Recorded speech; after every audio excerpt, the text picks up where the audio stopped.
അതാണ് അന്ന് നമ്മൾ കണ്ട +2 കാരി ഇന്നും അങ്ങനെ തന്നെ ഇരിക്കുന്നത്. Thank you. ഇത് കാണുമ്പോ പ്രേക്ഷകർ എന്താ പറയാ? ഓ എവിടെ സൗന്ദര്യം?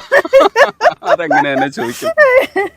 നിങ്ങൾ ഉദ്ദേശിക്കുന്ന സൗന്ദര്യം എന്താണ്? രജനീഷ് ചേട്ടനെ കുറിച്ച് ഞങ്ങൾക്കൊരു ബോധ്യം ഉണ്ടായിരുന്നു, അതെല്ലാം പോയല്ലോ. ഈ പെങ്കൊച്ചിനെ പുകഴ്ത്താൻ വേണ്ടിയിട്ടാണോ എന്നൊക്കെ. അല്ല അല്ല, നമുക്ക് ഇനി വെറുതെ ആണെങ്കിലും കൂടി കേൾക്കുമ്പോ ഭയങ്കര എന്റെ സുഹൃത്താണ് കേട്ടാ, അതുകൊണ്ടാണ്.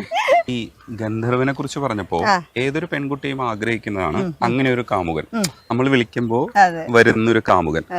അത് ശരിക്കും ഒരു നമ്മളെ നാട്ടിൻപുറത്തൊക്കെ ഒതുങ്ങിയൊക്കെ ഇരിക്കുന്ന പെൺകുട്ടികൾ പോലും, ഇപ്പൊ നമ്മൾ ഒതുങ്ങി ജീവിക്കാന്ന് പറയില്ല, അങ്ങനത്തെ പെൺകുട്ടികൾ പോലും ശരിക്കും അങ്ങനെ ഒരു ഗന്ധർവൻ ഉണ്ടെങ്കിൽ എന്ന് മോഹിച്ചിട്ടുണ്ടാവും.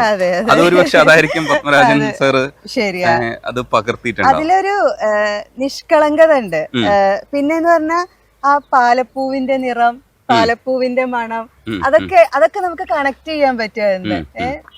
അങ്ങനെ ശരിയാണ് രജനീഷും പറഞ്ഞത്. അങ്ങനെ ആയിരുന്നെങ്കിൽ എത്ര നന്നായിരുന്നേനെ. നമ്മൾ വിചാരിക്കുമ്പോഴേക്കും നമ്മുടെ മുന്നിൽ പ്രത്യക്ഷപ്പെടുന്നു. അതെ, സമൂഹത്തിന് ശരിയാ. മഞ്ജു അത്തരത്തിലുള്ള സ്വപ്നങ്ങളൊക്കെ ഗന്ധർവന്മാരെയൊക്കെ സ്വപ്നം കണ്ടിട്ടുണ്ട്. ഇല്ലാന്ന് പറഞ്ഞാൽ ചിലപ്പോ അതൊരു നുണയായി മാറും.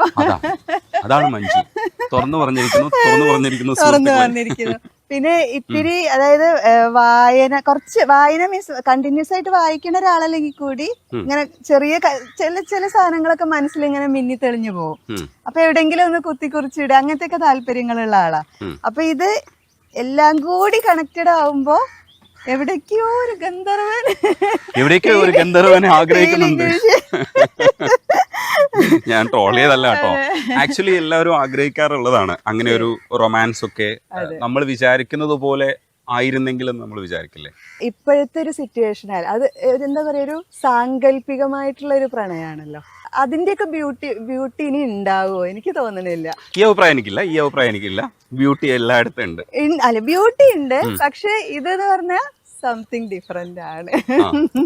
ഇതാണ് ഇവരുടെയൊക്കെ കുഴപ്പം. ഈ 90s കിഡ്സ് 2K കിഡ്സ് എന്നൊക്കെ പറയുന്നതിന്റെ വ്യത്യാസത്തിന്റെ കുഴപ്പം ഇതാണ് കേട്ടോ. നമുക്ക് അതിന് ഇറങ്ങി വരാൻ പറ്റില്ല. അതാണ് പത്മരാജൻ സാറൊക്കെ കോട്ട കെട്ടി ഇവര് അതിനകത്ത് ഇട്ടിരിക്കുക. പത്മരാജൻ സാറൊക്കെ ഇപ്പൊ ഉണ്ടായിരുന്നു. സാറ് പറഞ്ഞ എന്താന്ന് വെച്ചാൽ നിങ്ങൾ ഇതൊക്കെ പൊളിച്ചു വരുമെന്നാണ് പറഞ്ഞത്. ആയിരിക്കാം, പക്ഷെ അങ്ങനത്തെ ഒക്കെ മൂവീസിന്റെ ഭാഗമാകും. അതൊക്കെ വീണ്ടും എടുക്കുകയും എന്നെയൊക്കെ വിളിച്ചാൽ മതിയായിരുന്നു.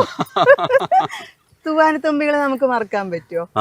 അതില് ജയകൃഷ്ണൻ, ക്ലാര, രാധ ഒക്കെ മറക്കാൻ പറ്റുമോ? ഇല്ലല്ലോ. ജയകൃഷ്ണൻ ഭയങ്കരമായിട്ട് പറഞ്ഞതാ ക്ലാരയോട്. ഭയങ്കര ക്ലാരിറ്റി ഉണ്ടായിരുന്നു. അയാൾ 2-3 വട്ടം പറയുകയും ആവശ്യം കാത്തിരിക്കുകയും ചെയ്തിട്ടുണ്ട്. എന്നിട്ട് എന്താ ക്ലാര ജയകൃഷ്ണനെ കെട്ടാത്തെ? അങ്ങനെ ചോദിച്ചാ കുടുക്കി. അല്ല, നമ്മളെന്താന്ന് വെച്ചാ ഈ ഒരു ഫിലിം കാണുമ്പോ ആ ഒരു ഫീല് ഇപ്പൊ ഞാനൊരു കാര്യം പറയട്ടെ. അതില് ഒരു സീനില്ലേ, അവര് കടപ്പുറത്തിരുന്ന് സംസാരിക്കണ ഒരു സീൻ. അതില് പുള്ളി കുറച്ച് മദ്യപിച്ചിട്ടുണ്ടാവും. പുള്ളി ചോദിക്കുന്നുണ്ട്, ഞാൻ ക്ലാരയെ മാരി ചെയ്യട്ടെ ചോദിക്കുമ്പോ ഒരു തിര വന്നിട്ട് പുള്ളിക്കാരിയുടെ മേലെ അടിച്ചു പോ. ആ തിര മാത്രം മതി അതിന്റെ ഒരു ഇത്, അല്ലേ? ശരിയല്ലേ? പിന്നെ അതുപോലെ അവിടെ ഒരു പ്രശ്നമുണ്ട്, തിരയിൽ ചോദ്യമുണ്ട്, അത് ഞാൻ പിന്നെ ചോദിക്കാം. ഓക്കെ. പിന്നെ അതുപോലെ അവര് തമ്മിൽ ആദ്യമായിട്ട് മീറ്റ് ചെയ്യുമ്പോഴുള്ള ബാക്ക്ഗ്രൗണ്ട് മ്യൂസിക് ഒക്കെ എന്താ അത്? പക്ഷെ ഞാൻ ചോദിച്ച ചോദ്യത്തിന് ഉത്തരവായിട്ടില്ല. എന്താ അത്? ചോദിക്കൂ. അതായത് ഇപ്പൊ ഇതൊക്കെ ശരിയാണ്. ഈ തിരയടിക്കുന്നതിലകത്തൊരു കാര്യം ഞാൻ കണ്ടിട്ടില്ല എന്ന് വെച്ചാൽ, ആ ചോദ്യം അത്രയും കൊണ്ടു. അത് അവളുണ്ടാക്കുന്ന ഒരു സാധനമാണ് ആ സീനിലൂടെ കാണിക്കുന്നത്. അത്രയും പോയറ്റിക് ആയിട്ട് അത് പറഞ്ഞിട്ടുണ്ട്. പക്ഷെ ഈ പോയട്രി ഒക്കെ കേട്ടിരിക്കുമ്പോൾ നമ്മൾ ശരിക്കും ലോജിക്കലി ചോദ്യങ്ങൾ ചോദിക്കാൻ മറന്നുപോയിട്ടുണ്ട്. അതാണ് സാറിന്റെ ഒരു എഴുത്തിന്റെ ശക്തി, ഇല്ലെങ്കിൽ ഒരു പറച്ചിലിന്റെ ശക്തി എന്ന് പറയുന്നത്. പക്ഷെ എന്നിട്ടും എന്തേ ഇപ്പോ അവര് മലമുകളിൽ നിൽക്കുന്ന സമയത്ത് അവർ പരസ്പരം പറയുന്നുണ്ട്, ഒരു ഭ്രാന്തന്റെ നിലവിളി കേൾക്കുമ്പോ ആ ചങ്ങലയില് മുറിവില് ഒരയുമ്പോഴാണ് വിളിക്കുന്നതെന്ന് പറയുന്നുണ്ട്. അപ്പൊ അവള് പറയുന്നതെന്ന് വെച്ചാൽ, ആ ചങ്ങലയിൽ ഒറ്റ കണ്ണിയാവാൻ അവൾ ആഗ്രഹിക്കുന്ന ഒന്നാണ്. ആ ചങ്ങലയുടെ വേറെ കണ്ണികളുമായിട്ടൊന്നും ബന്ധം അവക്കില്ല എന്നും, ഈ ജയകൃഷ്ണൻ എന്ന് പറയുന്ന ഒറ്റ കണ്ണിയുമായിട്ടാണ് ആ ബന്ധമുള്ളത്. അത് മുറിവാണെങ്കിൽ പോലും ആ മുറിവാവാൻ അവൾ ആഗ്രഹിക്കുന്നു എന്ന് പറയുന്ന സമയത്ത് ജയകൃഷ്ണനുമായിട്ട് അത്രയും ഒരു ബന്ധമുണ്ട് എന്നാണ് മനസ്സിലാക്കാൻ കഴിയുന്നത്. എന്നിട്ടും എന്തേ ജയകൃഷ്ണനെ കെട്ടാത്ത? ഞങ്ങളുടെ ജയകൃഷ്ണൻ അവഗണിച്ചത് എന്തിന്? അവളുടെ ചിന്താഗതി വേറിട്ടിട്ടായിരിക്കും. അവള് ഇത്തിരിയും കൂടി സ്വാതന്ത്ര്യബോധമുള്ള കുട്ടിയായിട്ടായിരിക്കാം. അതായത് ഒരു റിലേഷൻഷിപ്പിൽ അങ്ങനെ ഇതായിട്ട് പോവാതെ അവൾക്ക് പുറത്ത് കിടക്കണം. അതിനാണല്ലോ അവൾ ആ പുള്ളിയായിട്ട് മീറ്റ് ചെയ്യാൻ തന്നെ കാരണം എന്താ, അവൾക്ക് ആ വീടിന് പുറത്ത് കിടക്കണം, അവൾക്ക് അവളുടേതായിട്ടുള്ള സ്വാതന്ത്ര്യം വേണം. അപ്പൊ പുള്ളിക്കാരി ആഗ്രഹിച്ചത് ആ രീതിയിലുള്ള ഒരു ലൈഫായിട്ടായിരിക്കാം. താത്വികമായി അവലോകനം ചെയ്തു. അതെ, ആ പറഞ്ഞത് എനിക്ക് ഓക്കെയാണ്. പക്ഷേ ശരിക്കും സ്വാതന്ത്ര്യമോഹം എന്ന് ഉദ്ദേശിച്ചാൽ അവള് വേറെ കല്യാണം കഴിക്കുന്നില്ല എന്നുള്ളതാണ് അവളുടെ ഒരു, അങ്ങനെയാണ് നമുക്ക് മനസ്സിലാക്കാൻ പറ്റും. പക്ഷെ ആ അവള് തന്നെ അവസാനം പോയി കല്യാണം കഴിച്ചിട്ടാണ് ഈ പ്രശ്നത്തെ പരിഹരിക്കുന്നത്. അതെങ്ങനെ ന്യായീകരിക്കണം നമ്മൾ? അതെന്ന് പറഞ്ഞാൽ ജയകൃഷ്ണൻ അവളിൽ ഒന്ന് കുടുങ്ങി പോണുണ്ടോന്ന് അവൾക്കൊരു ഡൗട്ട് ഉണ്ട്. പക്ഷെ അതായത് രാധയെ കല്യാണം കഴിച്ചിട്ട് ജയകൃഷ്ണൻ സന്തോഷമായിട്ട് ജീവിക്കട്ടെ എന്നുള്ളൊരു സംഭവം പുള്ളിക്കാരിയുടെ ഉള്ളിൽ കിടക്കുക.